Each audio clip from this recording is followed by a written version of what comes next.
জমে উঠেছে চট্টগ্রামের ঈদ বাজার। সকাল থেকে শুরু হয়ে একেবারে শেষ রাত পর্যন্ত চলছে বেচাকেনা।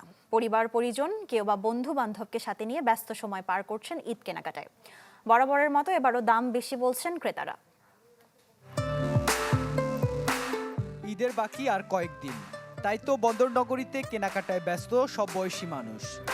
এবার নগদে পাচ্ছেন হেলিকপ্টার অফার, তাই কেনাকাটার পেমেন্ট নগদে করুন আর বুঝে নিন ২০০০ টাকারও বেশি ক্যাশব্যাক সহ হেলিকপ্টার রাইড। পেমেন্ট শুরু করুন আজই। শিশুদের পোশাকের মধ্যে এবারও সারারা গারারার চাহিদা সবচেয়ে বেশি। রয়েছে ফার্সি, ইন্ডিয়ানি সহ নানা রকমের পোশাক। নারীদের কাছে পছন্দের শীর্ষে পাকিস্তানি কাপড়।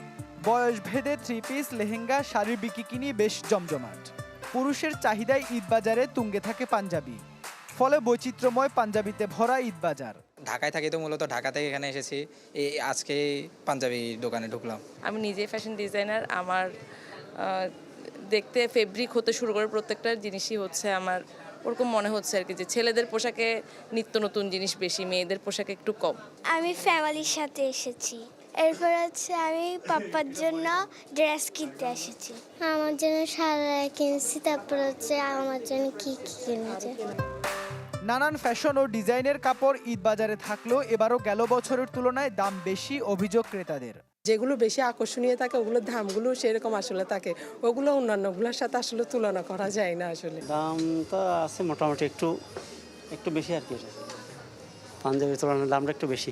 পাকিস্তানি পোশাকগুলো খুব বেশি জনপ্রিয়তা পেয়েছে, বাট আমার মতে এখানে একটু তুলনামূলক দামটা এবার খুব বেশি মনে হচ্ছে পাকিস্তানি পোশাকে। বিষয়টি মেনে নিয়ে বিক্রেতাদের দাবি, উৎপাদন ও যানবাহন খরচের কারণে পোশাকের দাম বাড়তি। তবে এর মধ্যেও গেল বছরের চেয়ে এবার বেড়েছে বিক্রি। ফিমেল তো ভাই আইটেমের শেষ নেই ভাই, চোখে পড়লে হয়েছে, দাম কত এটা ফ্যাক্ট না, নিতে পারলে হয়েছে। এটা খুব একটা ফারাক আমাদের নাই, যদি নতুন ডিজাইন আসছে একটু দাম বাড়ছে, ওটা অন্য ব্যাপার। বিশেষ করে পাঞ্জাবি, আমাদের চট্টগ্রামের প্রত্যেকটা ট্র্যাডিশন এটা হচ্ছে পাঞ্জাবি, ঈদের সময় পাঞ্জাবি পড়তেই হবে, তো পাঞ্জাবিটা অনেক ভালো সেল হচ্ছে। পাকিস্তানি যে সমস্ত এই প্রোডাক্টগুলোর উপরে মানুষের বেশি চাহিদা, সবই আলহামদুলিল্লাহ আমাদের কাছে আছে এবং আমরা দিতে পারছি। অভিজাত বিপণী কেন্দ্রগুলোর পাশাপাশি ফুটপাত থেকে শুরু করে ছোট ছোট মার্কেটগুলোতেও জমে উঠেছে ঈদ বেচাকেনা।